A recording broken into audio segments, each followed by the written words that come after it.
Bom, começando aqui mais uma aula, onde o tema da vez vai ser microbiologia médica, mais especificamente falando sobre a bactéria Shigella. Bom, antes da gente falar especificamente sobre a Shigella, a gente tem que entender a qual família essa bactéria vai pertencer. Ela vai pertencer a uma família conhecida como Enterobacteriaceae, que é uma família composta por bactérias gram-negativas. Aí você me pergunta, o que são gram-negativas? Gram-negativo é uma classificação que a gente vai dar para determinados tipos de bactérias, que é feito a partir de um teste de coloração nessa bactéria. E nesse teste de coloração, as bactérias que reagirem de uma forma que sua coloração se dê azulada ou arroxeada, roxa, vão ser chamadas de bactérias gram-positivas. Ou quando essa bactéria reage de uma forma que a cor dela fique meio avermelhada, elas vão ser chamadas de gram-negativas, como é o caso das bactérias da família das Enterobacteriaceae. Então, são bactérias gram-negativas que habitam o intestino tanto de humanos como de animais e são responsáveis por 1/3 de todas as bactericemias do mundo. Ou seja, de todos os tipos de doenças derivadas de bactérias, 1/3 dessas doenças vão ser de responsabilidade de bactérias dessa família da Enterobacteriaceae. Agora, falando sobre a morfologia das bactérias Enterobacteriaceae, quando a gente fala de morfologia, a gente está falando basicamente sobre formato dessas bactérias dessa família. Então, elas são, em sua maioria, na verdade, elas são todas bacilos pequenos, bacilos têm formatos aqui de bastões, como é exemplificado aqui nessa imagem. A maioria são móveis, claro, a maioria, porque a própria bactéria, que é o tema dessa aula, a Shigella, ela é uma exceção dentro dessa família da Enterobacteriaceae. Enquanto a maioria das bactérias dessa família conseguem se movimentar, essa bactéria Shigella e outra chamada Klebsiella são a exceção dessa família. Elas não vão conseguir se movimentar, elas são imóveis. E quase todos os gêneros vão possuir fibras ou pili, que são como se fossem esses pelinhos que saem da bactéria, que servem para ela meio que se agregar àquilo que ela está querendo infectar, ao tecido, no caso. E no caso as bactérias que são móveis, que não é o caso da Shigella, elas estão rodeadas por flagelos, que são tipo esse rabinho aqui que sai da bactéria, que tem basicamente a função de locomoção. E como a Shigella ela não é uma bactéria móvel, como a gente já falou, ela é a exceção dessa família, uma das exceções, ela não vai possuir esses flagelos. Então, falando aqui especificamente agora sobre a Shigella, são bacilos pequenos, como eu falei aqui, estão em forma de bastões. São imóveis, como eu já falei, elas não vão se mover, não vão possuir flagelos. São gram-negativas, como todas da família das Enterobacteriaceae. E aqui elas vão colonizar o intestino delgado. Aí você me pergunta, onde especificamente no intestino delgado? Vão colonizar essas placas aqui que eu deixei na imagem, que são conhecidas como placas de Peyer. Essas placas de Peyer, elas estão localizadas na mucosa do nosso intestino delgado, e ela tem a função de ser uma produtora de anticorpos. Ou seja, quando a bactéria ela vai se infectar na mucosa do intestino delgado, ela vai atacar essas placas de Peyer e, por consequência, por essas placas de Peyer serem um produtor de anticorpos, serem um membro da defesa do nosso corpo, por consequência, a nossa imunidade vai cair e vai gerar as complicações que a gente vai ver agora mais para frente. E essa bactéria ela vai terminar sua incubação de 1 a 3 dias depois da ingestão. Então, quando a gente fala da Shigella, a gente tem que entender uma coisa. Ela é separada em 4 grupos, que são aqui, grupo A, B, C e D. O que são esses grupos? São apenas subdivisões dentro. Então, tem a bactéria Shigella, que pertence à família das Enterobacteriaceae, E dentro da Shigella a gente vai ter outras subdivisões, algumas subdivisões dela, que se chamam sorótipos. Então aqui, o grupo A, ele vai possuir 12 sorótipos, ou seja, são 12 variações da bactéria Shigella. Sendo a mais importante desse grupo a Shigella dysenteriae, que é basicamente a com maior ação mais virulenta desse grupo. O grupo B vai possuir 6 sorótipos, sendo a mais importante a Salmonella flexneri. O grupo C vai possuir 23 sorótipos, sendo a mais importante a Salmonella boyd. E o grupo D vai ter apenas um sorótipo, que é a Salmonella sonnei. Então, como eu tinha falado aqui antes, essa Salmonella dysenteriae, que é a mais virulenta desse grupo A e de todos os grupos, na verdade, ela é a que vai desencadear sintomas mais graves no paciente. As do grupo B e do grupo C vão desencadear alguns sintomas mais leves, e a do grupo D também são sintomas leves, porém a diferença maior que a gente vê é que as do grupo D, que é a Sonnei, ela vai estar localizada mais em países da Europa e nos Estados Unidos, enquanto a do grupo A, que seria a Dysenteriae, que é a mais comum também, ela vai estar localizada mais em países tropicais. Então, começando sobre o quadro clínico da bactéria Shigella. Então, aqui fala: a gravidade é variável de acordo com o grau de virulência da raça em questão. Então, quer dizer o quê? Dependendo de qual raça de Shigella o paciente contrair, depende de qual raça, vai depender se vai ser uma enfermidade grave ou não. Como eu disse antes, a Dysenteriae é a raça que tem a maior virulência, ela dá as consequências mais graves, e as outras vão dar enfermidades também, só que de uma forma mais leve. Onde os casos mais graves são com mortalidade de 20% em crianças. Isso se deve porque depois que ela contrai essa bactéria Shigella, normalmente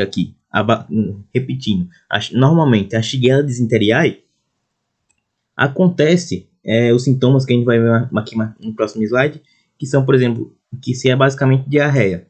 Quando ocorre a diarreia, a gente vê que o paciente, no caso aqui a criança, ela vai sofrer uma perda de líquido e de eletrólitos. E a mortalidade vai se dar justamente por isso, morte por perda de líquido e eletrólitos.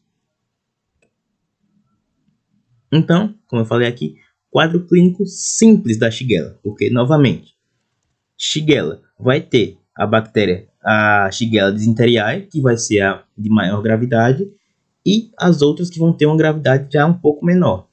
Então, o quadro simples da Shigella é de febre variável, ou seja, pode ser alta, pode ser baixa, pode ser febril, diarreia, e podendo conter sangue ou pus, ou pode ser diarreia aquosa também, e um quadro que a gente chama de tenesmo, que é um quadro que é basicamente quando o paciente ele sente a vontade de evacuar, porém o intestino dele está vazio. Bom, agora falando sobre o quadro clínico da disenteria, que seria o quadro clínico resultante da Shigella dysenteriae, que como eu já disse antes, é o quadro mais grave da Shigella que a gente vai ter. Aí agora você me pergunta, por que essa Shigella dysenteriae ela vai ser a mais grave? Porque essa Shigella dysenteriae ela produz uma toxina que a gente chama de toxina Shiga, que quando essa toxina ela age nos humanos, ela vai inibir a síntese proteica de algumas células. E quando se inibe a síntese proteica de algumas células, por consequência, acaba gerando a morte celular. E essa morte celular é que causa essas complicações um pouco maiores. Então, nas primeiras 24 a 48 horas, a Shigella dysenteriae ela vai atacar o intestino delgado e vai gerar uma diarreia aquosa, nesse caso. Uma diarreia aquosa que a maior complicação que como a gente viu antes, é a perda de líquidos e de eletrólitos. Aí, durante o segundo e o terceiro dia, o intestino grosso vai ser atacado. E, com isso, vai diminuir a diarreia, vai diminuir a quantidade de evacuações, porém, vai começar o aparecimento de sangue e muco nas fezes.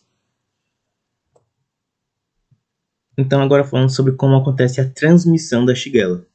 Então, o maior índice vai ser pediátrico, ou seja, vai acontecer mais em crianças e em jovens. É por forma fecal oral e por pessoas contaminadas. Então, o que seria fecal oral? Fecal oral é a presença da bactéria em partículas fecais, porque aqui, como mostrou aqui no início, as bactérias da família Enterobacteriaceae, elas são eliminadas nas fezes. Então, essa transmissão fecal oral é a presença da bactéria nas partículas fecais. Aí, quando essas partículas são engolidas ou respiradas por uma pessoa não infectada, acaba que essa pessoa é infectada, no caso. Então, por exemplo, isso vai se dar a alguns vetores, que, por exemplo, são as moscas, que as moscas tendem a mexer em fezes e contaminar alguns alimentos. Porém, o maior caso que vai acontecer vai ser por pessoas contaminadas. Quando vai acontecer isso? Basicamente por aperto de mão. É a maior taxa de infecção vai acontecer por aperto de mãos ou contatos com outras pessoas.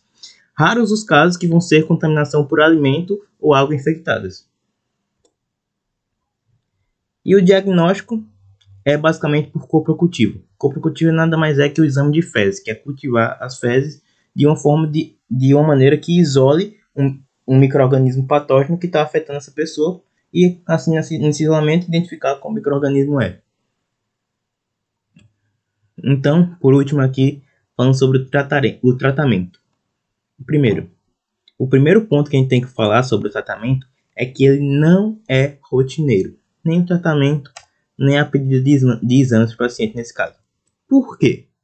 Porque a Shigella ela é uma enfermidade autoimune. Então, o que significa isso?